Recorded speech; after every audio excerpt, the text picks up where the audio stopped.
माध्यमातून काल परवा जे सोलापुरात घटना घडली त्याच्या विरोधात आज आम्ही आंदोलन शांततेत लोकशाही पद्धतीने आम्ही आज केलं. जो निरागस जीव गेला त्याच्या समर्थनात त्याच्या कुटुंबियाच्या सोबत आम्ही आहोत. भारतीय जनता पक्षाची जी सत्तेसाठी भूक आहे त्यासाठी ते कोणत्याही पद्धतीने ते काहीही करू शकतात. विजय हासिल करण्यासाठी भाजपचा खरा चेहरा जो आहे तो आज सगळ्यांसमोर आला आहे. कारण का फक्त पैसा सत्ता नाही पण आता ते रक्तावर येऊन थांबले आणि आज सोलापूरकरांना त्यांचा खरा चेहरा दिसला की ते लोकांच्या सेवेसाठी त्यांना सत्ता नकोय पण जीव घेऊन सत्तेत येण्यासाठी भाजपचं कट कारस्थान पहिल्यापासून चालू आहे. आज तो खरा चेहरा त्यांचा एक्सपोज झालाय. दोन निरागस लोकांमध्ये कुटुंबांमध्ये भांडणं लावण्यात त्याच्यामधला एक निरागस जीव बळी घेण्याचं कट कारस्थान केवळ सत्तेसाठी बिनविरोध होण्यासाठी निवडणूक हे सगळं चालू आहे आणि फक्त सोलापुरात नाही पण ठिकठिकाणी चाललं आहे. लोकशाही संविधानाचे वारंवार अपमान होतोय. मग ते फॉर्म घेण्याच्या एबी फॉर्मचा विषय असेल, विड्रॉयलचा विषय असेल, आज भाजप कोणत्याही स्तराला जाऊ शकतं निवडणूक लढण्यासाठी हे साबित झालं आहे आणि त्या सगळ्या प्रशासन आणि शासनाच्या विरोधात त्यांचं जे कट कारस्थान चालू आहे त्याच्या विरोधात आज आम्ही मूक मोर्चा इथे या ठिकाणी घेतला. ह्याच्यानंतर पण आमची लोकशाही टिकवण्यासाठी, संविधान टिकवण्यासाठी आणि जनसेवा करण्यासाठी आमची जी लढाई आहे या राक्षसी भाजपाच्या विरोधात ती आम्ही चालू ठेवू. ओके.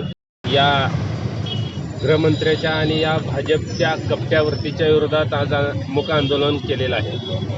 मला आपल्या माध्यमातून या नामर्दाच्या ज्याच्या मनगटात न्याक नाही, ज्याच्या दम नाही, प्रत्येक वेळेस प्रत्येक निवडणुकीमध्ये शिपूट घालून पळायचं काम करतंय अशा भाजपला ठणकावून सांगायचं आहे, अरे तुमच्यात दम नाही, तुम्ही तुमच्यात मर्दानगी नाही, तुमच्यात हिंमत नाही.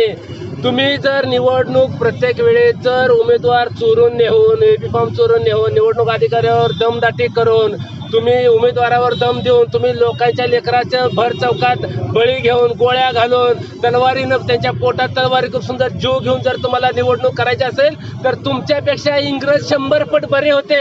तुम्हाला लयच जर तुम्हाला सत्य भोगायचं लयच जर तुम्हाला नाद आलं, एक काम करा, निवडणूक घाला चुलीत आणि तुम्हीच 50-100 वर्ष राज करा. तुमचा एकदा बोका थंड होऊ द्या, त्याशिवाय तुमचं मन भरणार नाही.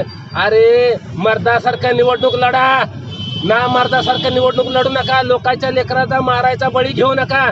खरं तर या महाराष्ट्रातले पोलीस खरंच एक नंबर आहे, ती नादच करायचं नाही त्यांचा, पण त्यांची देखील जबाबदारी, त्यांचं देखील कार्य खरंच यांनी पोलिसांचा हात बांधले. तर भाजपचं गृहमंत्री, मुख्यमंत्र्यांनी पोलिसांचा हात बांधलेला आहे, तर पोलिसांना काही करताही नाही आणि याचा फायदा घेऊन यांनी डायरेक्ट विरोधकांना संपवण्याचं काम चालू केलेलं आहे. मला या माध्यमातून एकच सांगायचं, या पोलीस प्रशासनाचे हात मोकळे करा. एकदा सगळ्या महाराष्ट्रातल्या गुन्हेगारांचं सुपडा साफ केल्याशिवाय राहणार नाही. पण या भाजपवाल्यांना ते करायचं नाही. भाजपवाल्यांना गुंडागर्दी वाढवायची आहे. भाजपवाल्यांना ही निवडणूक पारदर्शक करायची नाही, ही निवडणूक घोळ करायची आहे. ह्या निवडणुकीमध्ये त्यांना शेण खाण्याचं काम करायचं आहे, म्हणून त्या पद्धतीनं अशा पद्धतीने वागतील. माझी या माध्यमातून थेट देवेंद्र फडणवीसाला विनंती आहे, अहो देवेंद्र फडणवीस साहेब, अहो तुम्हाला कुणीतरी चांगलं म्हणतंय का? अहो जी ओरिजिनल जी भाजप होती ना, ओरिजिनल ज्यांनी जीवाचं रान केलं, रक्ताचं पाणी केलं, या भाजपच्या कार्यकर्ते या घरावर तुम्ही नांगर फिरवला आणि भ्रष्टाचारी लाखो करोड रुपये भ्रष्टाचार केलेल्या माणसाला मांडीवर घेऊन तुम्ही बसून तिकीट देण्याचं काम करताय. अहो तुम्ही तुमच्या स्वतःच्या भाजपवाल्याचे झाले नाहीत, तुम्ही स्वतःच्या तुमच्या भाजपच्या कार्यकर्त्यात झाले नाही. तुमच्या कार्यकर्त्याने जीवाचं रान करून भाजप मोठं केलं, त्यांची तुम्ही घरं उद्ध्वस्त करायला निघालात. तुम्ही बाकीच्यांचं तर काय करतात? म्हणून मला आपल्या माध्यमातून सांगायचं आहे, ही सरकार जी आहे देवेंद्र फडणवीस, ही सरकार अजित पवार आणि एकनाथ शिंदेचं सरकार, म्हणजे ही सरकार अत्यंत कपट आणि एकदम नासक्यावरतीचं सरकार आहे. ह्याच्यापेक्षा देखील घाण भाषेत त्यांना बोलावं लागेल, एवढी चीड निर्माण झालेली आहे. एखाद्या तरण्या बांडपोराचा बळी घेतला जातोय, अन्याय अत्याचार केला जातोय.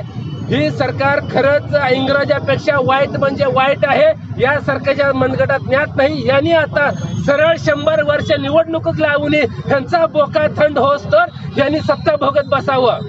आता काय आंदोलन झालं? आता मूक आंदोलन आहे. आम्ही याच्या विरोधात आता ठराव करतोय, पोलीस प्रशासनाला देतोय. याच्यामध्ये जेवढे आरोपी आहेत त्या सर्व आरोपींना अटक करण्यात येईल.